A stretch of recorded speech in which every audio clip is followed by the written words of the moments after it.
మిత్రులారా అందరికీ నమస్తే. నేను గరిడేపల్లి సత్యనారాయణ న్యూ లక్ష్య ఆర్గనైజేషన్. తెలంగాణ రాష్ట్ర బడ్జెట్‌కి సంబంధించి 8,50,00,000 మనకి ఇక్కడ కనపడతా ఉంది. సో, ఇందులో ప్రభుత్వం అనేక సంక్షేమ పథకాలు ఇస్తా ఉంది. ఆర్టీసీ మహిళలకి బస్ ఫ్రీ కావచ్చు. ఇంకా సంక్షేమ పథకాలకు సంబంధించి కావచ్చు, రైతు రుణమాఫీ, గ్యాస్ 500 అంటున్నారు కానీ ఇప్పుడు పరిస్థితులు వేరులేండి. యుద్ధ పరిస్థితులు వేరు. ఆరోగ్యశ్రీ 10,00,000కి పెంచడం ఈ కార్యక్రమాలు చేసుకుంటూ వస్తున్నారు. కాంగ్రెస్ ప్రభుత్వం ఏమంటుందంటే 100కి 99% హామీలు మేము నెరవేర్చామంటుంది.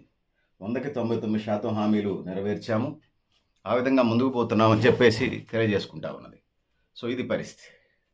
ఇక సంఘటిత రంగం, అసంఘటిత రంగం. ప్రభుత్వ రంగంలో వాళ్ళు బయట జీవించేటువంటి ప్రజలకు సంబంధించి సంక్షేమ పథకాలని మేము ఖచ్చితంగా అమలు చేస్తున్నామని చెప్పేసి చెప్పడం జరుగుతూ ఉంది. సో, అందుకోసం మేము సక్సెస్‌ఫుల్ అని, అదేవిధంగా అన్ని కుటుంబాలకు తెలంగాణ రాష్ట్రంలోని అన్ని కుటుంబాలను కవర్ చేస్తున్నామని, యంగ్ ఇండియా ఇంటిగ్రేటెడ్ స్కూల్స్‌ని కూడా నియోజకవర్గానికి ఒకటి చొప్పున కడుతున్నామని చెప్పేసి, అదేవిధంగా ఎమ్మెల్యే సెగ్మెంట్‌కి సంబంధించి రెసిడెన్షియల్ స్కూల్స్ అడ్వాన్స్డ్ మోడల్‌గా IIIT, IIT మోడ్ రేంజ్‌లో కన్‌స్ట్రక్షన్ చేస్తున్నాం. అట్లాంటి ఫ్యాకల్టీని కూడా పెడతాం, టీచర్స్‌ని కూడా పెడతామని చెప్తా ఉంది. సో, ఏ సమాజానికైనా తినడానికి తిండి, ఉండడానికి ఇల్లు, కట్టుకోవడానికి బట్ట, ఉపాధి, విద్యావోద్యం అది కూడా ఉండాలి. సో, ఇది పరిస్థితి. ఇట్లా తెలంగాణ రాష్ట్ర ప్రభుత్వం ఏం చెప్తుందంటే భారతదేశం 29 రాష్ట్రాల్లోనే ఫస్ట్ ప్లేస్‌గా ఉన్నామని వీళ్ళు చెప్తా ఉన్నారు. అదొక భాగం. వడ్డీలు 100కి 11% వడ్డీలు కడతా ఉన్నాం.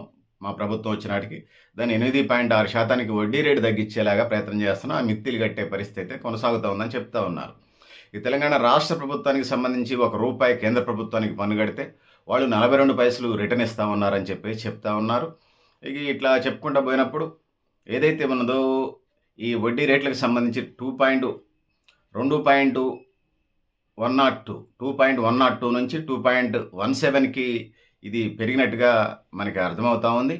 సో, 2025-26కి సంబంధించి తెలంగాణ రాష్ట్ర దీన్ని తీసుకున్నప్పుడు 17,82,198 కోట్లు ఉంటే వృద్ధి రేటు 10.7%గా ఉన్నది.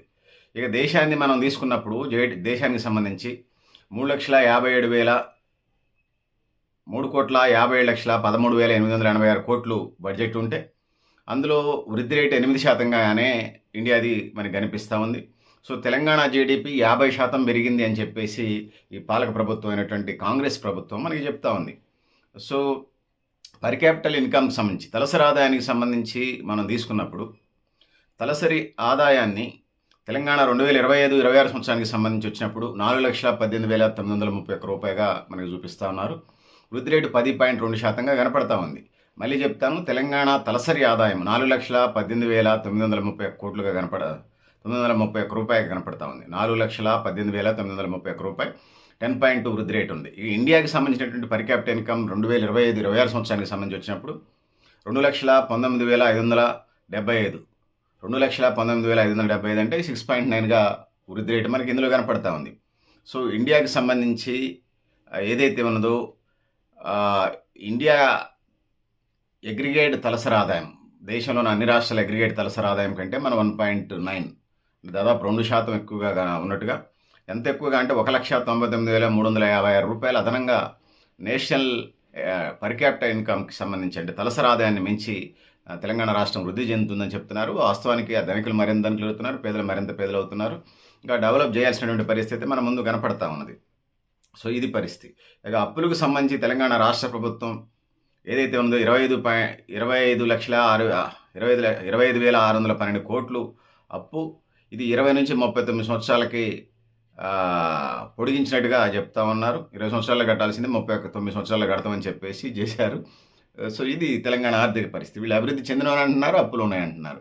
మరి ఈ అప్పులన్నీ ప్రజల పన్నులు కడితేనే వస్తాయి. మరి ఎవరు అభివృద్ధి చెందారు ఏంది తెలియాల్సిన అవసరం ఉంది.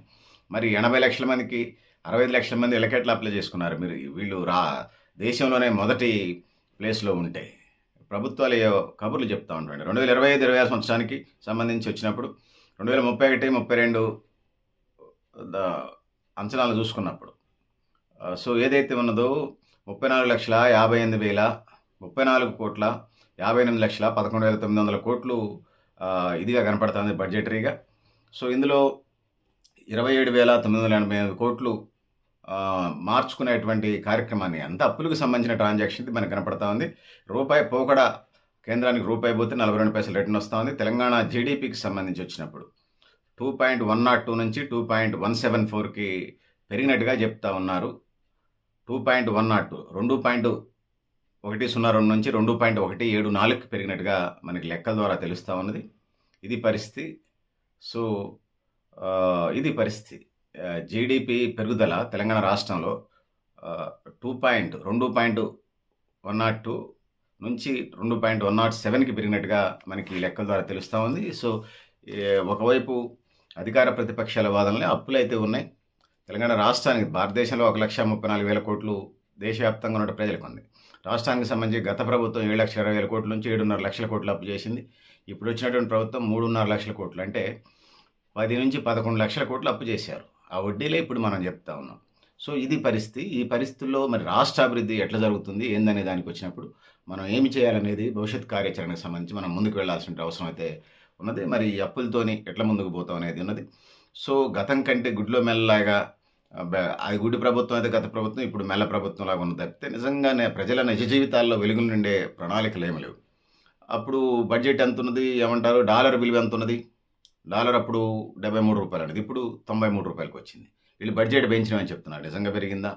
సో వేచి చూడాల్సిన అవసరం ఉంది. ఏదన్నా రియల్ డెవలప్మెంట్ ప్రభుత్వాలు రియల్ డెవలప్మెంట్ చేస్తున్నాయంటే చేస్తే ఎన్ని సంవత్సరాలు పడుతుంది అభివృద్ధి? 79 ఏళ్ళు స్వతంత్రం వచ్చి ఎన్ని సంవత్సరాలు పడుతుంది అనేది ఇలా నాబోటి వాళ్ళకి ఉన్నటువంటి అనుమానాలు. అందుకోసం మౌలికమైనటువంటి మార్పులు అంటే ఫండమెంటల్గా అభివృద్ధి చేస్తే తప్పితే ఒక యుద్ధ ప్రాతిపదికన ఒక వ్యూహాత్మకంగా ఒక ప్రణాళిక ప్రకారం చేస్తే తప్పితే గతంలో వేసిన దాన్నే మోసు దూరంలో వెళ్ళటం వల్ల ఈ రాష్ట్రం కానీ దేశం కానీ అభివృద్ధి చెందుతుందని మేము భావించట్లేదు.